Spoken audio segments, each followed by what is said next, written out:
Welcome, confidential listeners, to another entry from our private archives.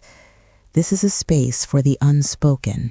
To the room where the truth finally stops running.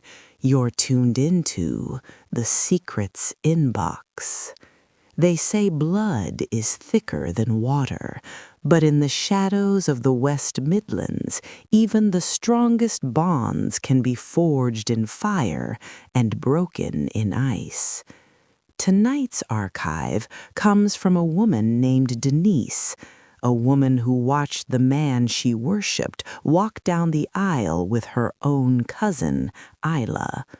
It's a story of a silent war fought in family kitchens, a wedding that was a funeral for a broken heart, and a miracle that arrived when all hope was lost. So, bolt the door, turn the volume up just enough to hear the whispers, and listen closely, because in the game of love and blood, someone always has to pay the price. Thin was a drug I couldn't stop taking. For 2 years, we were something, a cycle of late-night calls and tangled sheets in cold flats across Birmingham. I gave him my soul, but he only wanted my body. Every time I tried to talk about us, he'd check his watch, a signal that my time was up. Denise, I've told you, I'm not a man who gets tied down, at least not yet, he'd say, his breath visible in the damp morning air. I accepted it. I thought if I stayed long enough, the casual would eventually become permanent. I was a placeholder, a bridge he used to cross the lonely gray nights. I told myself that being an option was better than being a memory. I didn't realize that by staying silent about my love, I was building my own prison. I thought I was protecting our thing, but I was actually just keeping the seat warm for the woman who would eventually take my place at the family table. It happened on a rainy Saturday in a pub near the Digbeth canals. I brought Isla, my cousin. We grew up like sisters, sharing secrets and summer holidays. I thought I was safe. I thought family was the one boundary Finn wouldn't cross. But the moment I introduced them, the air in the pub shifted. I watched them from across the table, and for the first time in 2 years, I saw Finn listen. He wasn't looking at the exit, he was looking at her. Every laugh they shared felt like a needle under my skin. I tried to cut in, to remind him I was there, but I was a ghost at my own party. They left together that night, claiming they were heading the same way, leaving me with the bill and a hollow chest. My mistake wasn't presenting them. It was thinking Isla would respect the unwritten rules of our blood. She didn't. She didn't just take a man. She took the only hope I had for a future. As I watched them disappear into the Birmingham fog, I felt the first chill of a winter that was never going to end. The days following that night at the pub were a slow-motion car crash. Finn didn't call. When I messaged, the replies were short, clipped, sentences that felt like a closed door. I went to his flat in Digbeth, the smell of old bricks and damp air clinging to my coat. I needed to hear him say it. I needed to know why the girl I grew up with was now the only name on his lips. Finn, you told me you didn't want to be tied down. You told me you weren't the type for a serious life. So why is Isla at your place every night? Why is her car parked outside until dawn? Look, Denise, I didn't plan it. I told you what I told you because that's how I felt. With you, it was easy. It was what it was. But Isla, she's different. I can't explain it. When I'm with her, I don't want to leave. I'm sorry if that hurts, but I can't force a feeling that isn't there. Different. That one word was a jagged blade. It meant I was a shadow he had finally stepped out of. He knew I loved him. He had tasted my devotion for 2 years and found it flavorless, yet he was starving for whatever Isla was offering. I stood in his doorway, the Birmingham wind biting at my face, realizing that the man I had built my world around was just a stranger with a familiar face. A week later, I found myself in my aunt's kitchen. Isla was there, glowing with a radiance that felt like an insult to my grief. She was stirring sugar into her tea, the silver spoon hitting the porcelain with a rhythmic, mocking sound. She didn't look like a traitor. She looked like a winner waiting for her trophy. I heard you spoke to Finn, Denise. I hope there's no hard feelings. I honestly had no idea you two were, well, whatever you were. He told me it was just casual, nothing serious. Isla, you knew. You saw how I looked at him for 2 years. You knew every time I stayed at his place. How could you do this? How could you just step into my life and take the one thing I asked for? Denise, love, you can't ask for a man's heart. He either gives it or he doesn't. And according to Finn, he never gave it to you. Maybe if you hadn't been so available, he would have respected you more. But we're happy now. We're moving in together next month. I'd love for you to be happy for us. We're family after all. I looked at her, my own flesh and blood, and I didn't recognize her. She was wearing the sweater I had bought for Finn's birthday. She wasn't just dating him. She was wearing my life like a secondhand coat. I realized then that Isla didn't love Finn. She loved winning. She loved the fact that she had taken the one thing I valued most and made it hers. The betrayal wasn't just a moment. It was going to be a lifetime of Sunday roasts and family holidays, watching them build a future on the ruins of my past. The months that followed were a slow, agonizing crawl through a desert of my own making. I became a ghost in my own life, haunted by a glowing screen. I knew I should have blocked them, deleted the apps, and burned the memories, but I couldn't. I watched Finn and Isla through the digital lens of their perfect life. Photos of them walking through Cannon Hill Park, their fingers entwined, fingers that used to trace the map of my skin. I was addicted to my own destruction. I'd spend hours staring at a photo of them at a pub in Brindley Place, analyzing the way he looked at her. He never looked at me like that, not once in 2 years. With me, he was always half out the door, checking the time. With her, time seemed to stand still. I was 31 and I felt like my life had reached its expiration date, while hers was just beginning. I stopped going out. I stopped eating. My flat in Edgbaston became a tomb, and the only thing alive in it was my resentment. I saw a post of them buying furniture, a velvet sofa, a dining table, things people buy when they intend to stay. Finn, the man who couldn't be tied down, was suddenly an architect of a domestic dream, and I was just the rubble they cleared away to make room for the foundation. The final blow didn't come from a screen. It came from my mother's voice. She walked into my room one Tuesday evening, her face a mask of pity that hurt more than any insult.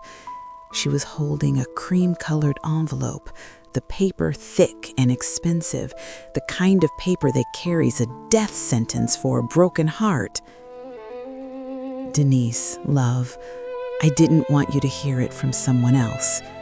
Isla called. She's marked the date. They're getting married in January. Just a small ceremony at the register office, then a lunch at that hotel by the canals. January? They've only been together for a year, Mom. He told me for 2 years he wasn't the marrying type. How is this happening? I know, sweetheart, I know. But she says she's never been more sure. She told me Finn said he felt like his life finally started the day he met her. You have to let this go, Denise. You're drying up inside. You're losing yourself over a man who has already found someone else. I didn't just cry. I felt my soul wither, turning into ash and bone. I spent that night staring at the ceiling, imagining the white dress, the rings, the legal promise that would finalize my erasure. I realized then that Isla hadn't just stolen a boyfriend. She had stolen my future, my children, and my peace. I was the girl who waited too long, and now I was the girl who had no time left. I thought that was the end of my story. I thought the darkness was permanent. I didn't know that the storm was only just beginning to brew. 6 months. That was all it took for the forever they promised to turn into a prison sentence. I heard the whispers at family gatherings, the way people lowered their voices when I walked in. Isla wasn't glowing anymore. She was sharp, her smiles as thin as a razor blade. Then came the phone call from my mother, her voice trembling with the kind of news that feels like a lightning strike. Denise, you won't believe it. Isla has left him. She's moved her things back to her parents' house in Solihull. She says the marriage was a mistake. She says she can't breathe in that flat with him anymore. A mistake, Mom? She spent a year tearing my life apart for a mistake? I felt a surge of adrenaline so strong it made my teeth ache. I wasn't happy. I don't think I was capable of happiness anymore, but I was vindicated. I called Isla that evening. I needed to hear the failure in her voice. I needed to know that the prize she stole was actually made of lead. It wasn't what I thought, Denise. Finn, he's not the man I fell for. He's moody, he's distant. We fought about everything. The money, the flat, the way he looks at the walls for hours. I thought he was the one, but the reality was just gray. If you want him, go ahead. He's a hollow shell of a man now anyway. I hung up, feeling a strange, dark triumph. She had thrown him away like a used coat. She had conquered him, realized he was ordinary, and left him in the dirt. And I was still standing in the rain, waiting for the person I used to be to come back to life. The kiss wasn't a reunion, it was a collision. I felt 2 years of suppressed hunger and 6 months of pure, unadulterated hatred for my cousin explode in that kitchen. Finn didn't look at me with love. He looked at me with the desperation of a drowning man reaching for a life vest. He didn't say my name. He just gripped my waist so hard it left bruises. Denise, stop. We shouldn't. I'm a mess. This is a mess. Then let it be a mess, Finn. For once, stop checking the time. Stop thinking about what's right and just be here with me. He didn't argue.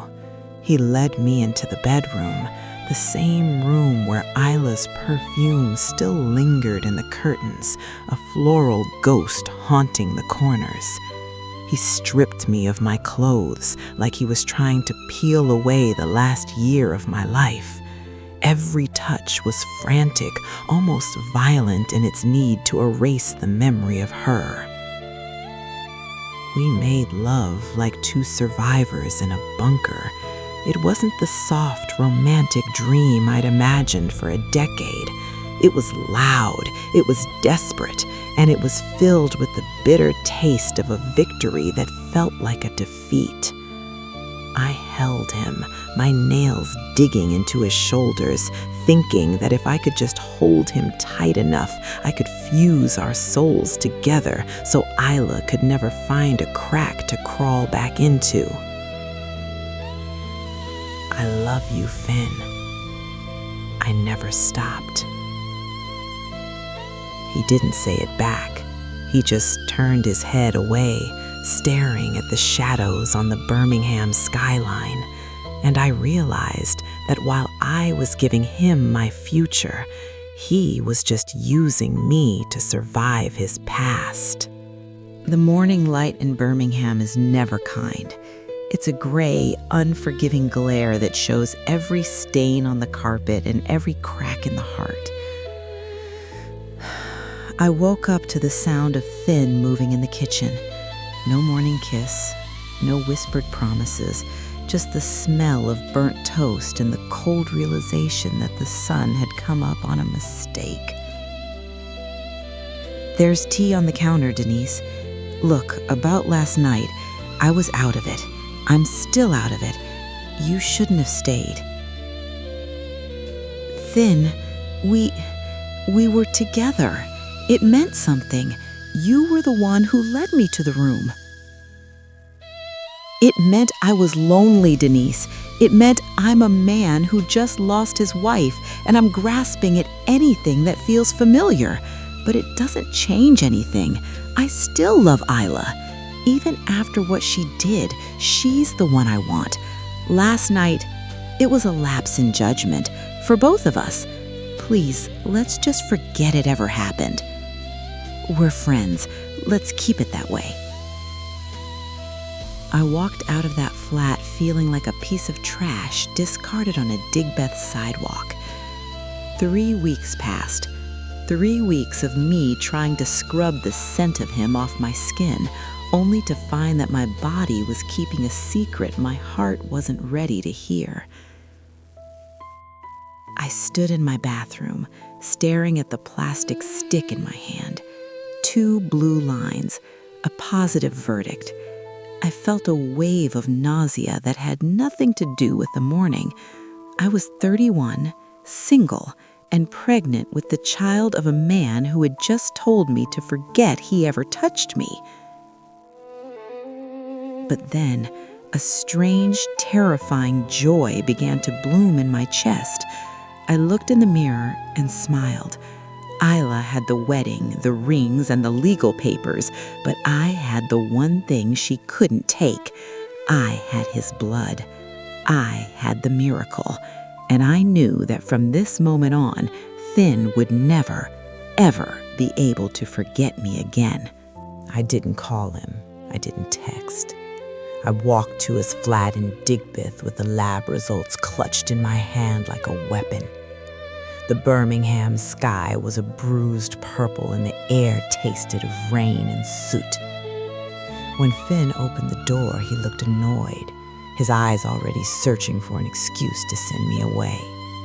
I didn't give him the chance. I handed him the paper. Positive? Denise, tell me this is a joke. Tell me you're not doing this to me right now. It's not a joke, Finn. It's a life. A life we created in that room while you were trying to forget your wife. We? No, Denise. You did this. You came here knowing I was broken. You saw an opening and you took it. You think a baby is going to make me love you? You think this is my happily ever after? I'll pay. I'll sign the papers. I'll be a father to the child because I'm a man of my word. But don't expect me to be a husband to you. You're the mother of my mistake, not the woman of my dreams. He called it a mistake, but I saw the way his hands shook. He was terrified because for the first time in his life, he couldn't check his watch and walk away. He was tethered to me by blood, and no matter how much he screamed, that bond was unbreakable. I walked out of that flat and felt the first warm breeze of a spring I thought I'd never see. The news didn't just travel through Birmingham, it scorched the family tree. Sunday dinner at my aunt's house was a battlefield. Isla was there, her eyes red-rimmed, her face a mask of aristocratic disgust. She didn't see a cousin, she saw a thief who had come back to scavenge the ruins of her marriage. I can't believe the nerve of you, Denise. You were waiting in the shadows the whole time, weren't you? Waiting for us to hit a rough patch so you could crawl into his bed and trap him. You're pathetic. I didn't trap him, Isla. He led me there. And unlike you, I didn't leave when things got gray. I stayed when he was in the dirt. You threw him away like a used coat, and now you're upset because I'm the one who picked it up. Go ahead, tell everyone I'm the villain. But while you're busy being the martyr, I'll be busy raising the only thing Finn actually ever created with his heart. Fine, keep him. Keep the scraps. Make good use of my leftovers, Denise, because once a cheater, always a cheater. He'll do to you exactly what he did to me. I watched her walk out, and for the first time in years, I felt pity for her. She had the wedding, the rings, and the pride, but I had the future. I had the heartbeat inside me. I realized that in a city built on coal and iron, you have to be just as hard to survive. I wasn't the other woman anymore. I was the architect of my own destiny, and for the first time, the silence of Birmingham didn't feel lonely. It felt like peace. And that is the final entry from Denise's archive. A story of a love that was dismissed, a betrayal that wore a familiar face, and a miracle that rose from the cold ashes of a Birmingham winter.